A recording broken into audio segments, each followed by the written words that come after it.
Hi friends, કેમ છો? મજામાં? તો આજે બનાવીશું આપણે સમોસા, મતલબ એકદમ ચટપટા એવા સમોસા બનાવી લઈશું ને એ પણ શેકીને. તો આપણે ફ્રાય કરતા હોય છે મોસ્ટ ઓફ સમોસા, પણ આજે આપણે ગ્રીન ચટણી, રેડ ચટણી સાથે ફ્રાય પણ કરીશું.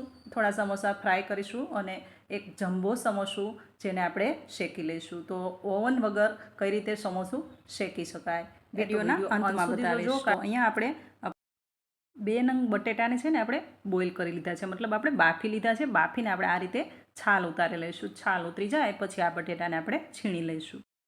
અને આ છીણાઈ જાય ને એટલે આને ચટપટો એવો ટેસ્ટ આપવા માટે આપણે બનાવી લઈશું. એના માટે એકદમ સરસ ઘરમાંથી જ એકદમ ચટપટો એવો આપણે મસાલો બનાવી લઈશું. તો એના માટે 3 પેકેટ છે. જો ફ્રેન્કીનો મસાલો છે, આમચૂર પાવડર છે ને ગરમ મસાલો છે, આનો આપણે 1 ચમચી લઈ અને એકદમ સરસ આપણે મસાલો બનાવી લઈશું. મતલબ એકદમ ચટપટો એવો આ મસાલો બનીને તૈયાર થશે. હવે આ રીતે એકદમ સરસ આપણે મિક્સ કરી લઈશું. આ 3 મસાલા, મતલબ ગરમ મસાલો છે, આમચૂર પાવડર છે અને ફ્રેન્કીનો મસાલો છે, બંને આપણે સરખે ભાગે લઈ અને આ રીતે મિક્સ કરી લઈશું. ત્યાર પછી આંબલી છે, 2 થી 3 કળી આંબલી અને સાથે 2 થી 3 ચમચી આપણે ગોળ એડ કર્યો છે ને એકદમ સરસ ગરમ કરી દીધેલું છે. બોઇલ થયેલું આ પાણી છે અને હવે હાથથી થોડું આને મેચ કરી લઈશ. હવે હાથથી થોડું મેચ થઈ જાય એટલે આપણે એનો પાણીને પલ્પ અલગ કરી દઈશું. મતલબ એમાં જે કાંઈ કચરું છે એને આપણે ગાળી લઈશું. તો આ રીતે આને ગળણીથી આપણે ગાળી લઈશું અને ચમચી વડે થોડું દબાવી લઈશું એટલે પલ્પ પણ આપણે મળી જશે અને આંબલીનું પાણી પણ મળી જશે. તો એકદમ મીઠો એવો ટેસ્ટ આ ચટણીનો આવશે. તો એના માટે આપણે ટામેટા કેચઅપ લીધેલો છે, 1 ચમચી એડ કરી દઈશું.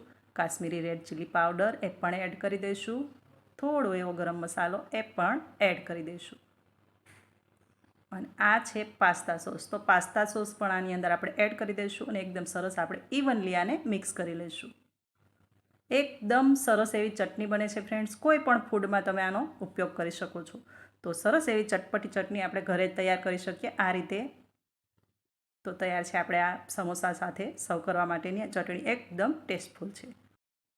તો હવે ફ્રેશ ગ્રીન ચટણી બનાવી લઈએ. તો 1 મરચું લીધેલું છે, થોડો આમચૂર પાવડર, થોડું નમક, થોડો પુદીના પત્તા, થોડા એવા લીલા ફ્રેશ ધાણા, આદુ મરચી અને ખાંડ, થોડા એવા આપણે ડાળિયા લીધેલા છે. થોડું આપણે પાણી એડ કરી દઈશું ને બધું બરાબર આપણે મિક્સ કરી દઈશું. એકદમ ફ્રેશ આપણે ગ્રીન ચટણી મળી જશે. તો આ રીતે આપણે ગ્રીન ચટણી પણ બનાવી લઈશું. તો ફ્રેન્ડ્સ, જ્યારે બટેટા માટે જે મસાલો બનાવો, ફ્રેન્કીનો મસાલો છે, ગરમ મસાલો છે અને એ જ રીતે આપણે આમચૂર પાવડર પણ એડ કર્યો છે, એની સાથે થોડું નમક પણ એડ કરી દેજો અને પછી એ મસાલો સાઈડ પર રહેવા દેવાનો છે. હવે બંને ચટણી આપણી તૈયાર છે, રેડ ચટણી ને ગ્રીન ચટણી. આને રહેવા દઈશું સાઈડ પર અને આપણે બાંધી લઈશું લોટ. તો એ મેંદાનો લોટ લીધો છે, 1.5 કપ ભરીને મેંદાનો લોટ એકદમ છાળી લેવાનો છે. આ રીતે આ મેંદાના લોટને આપણે બાંધી લઈશું. તો અહીંયા આપણે સ્વાદ પ્રમાણે થોડું એવું નમક એડ કરી દઈશું, કારણ કે નમક આપણા મસાલામાં પણ રહેશે. તો એના માટે આપણે થોડું નમક અને આટલું આપણે તેલ એડ કરી દઈશું મોઈન માટે.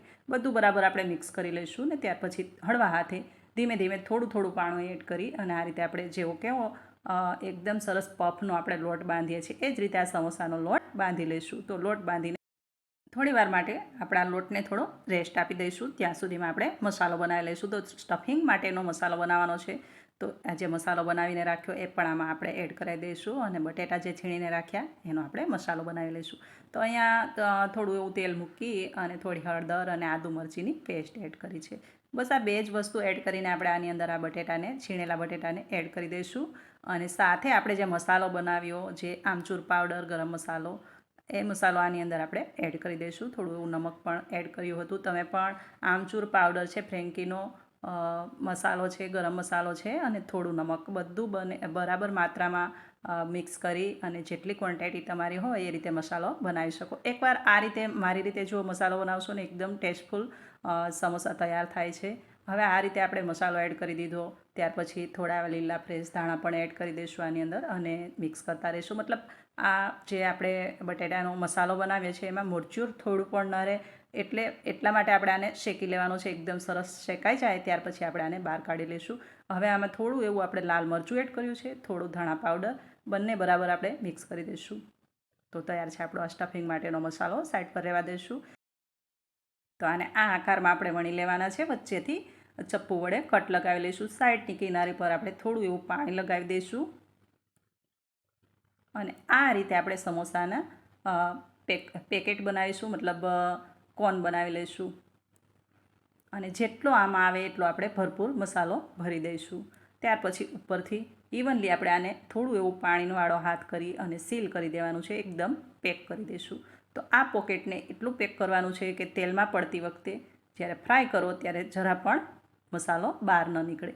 તો આને તમે ફ્રાય પણ કરી શકો અને શેકી પણ શકો. પણ શેકવું કઈ રીતે? ઓવન તો નથી.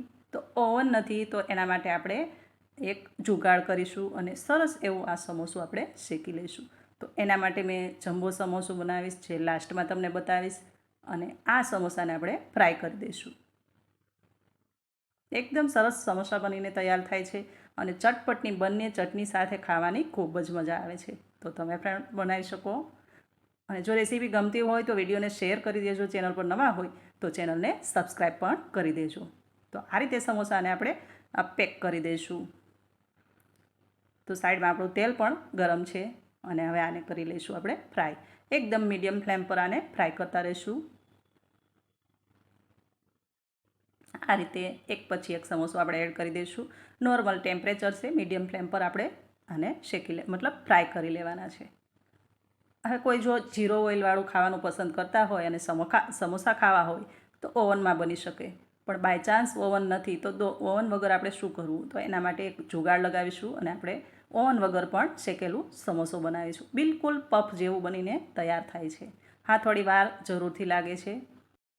તો સમોસાને શેકવા માટે તમારે જે નમક આવે છે, ખડું નમક, એ નમક લેવાનું છે અને નમકને જાડા તળિયાવાળી તવીની અંદર એડ કરવાનું છે. ત્યાર પછી તમારી પાસે જે પણ ટાઈપનું સ્ટેન્ડ હોય એવું કોઈ સ્ટેન્ડ લગાવી દેવાનું છે અને એના પર તમે પફ બનાવવા માંગતા હોય, સમોસા બનાવવા માંગતા હોય, કંઈ પણ બેક કરવા માંગતા હોય તો આ જ રીતે આપણે બેક કરી શકીએ.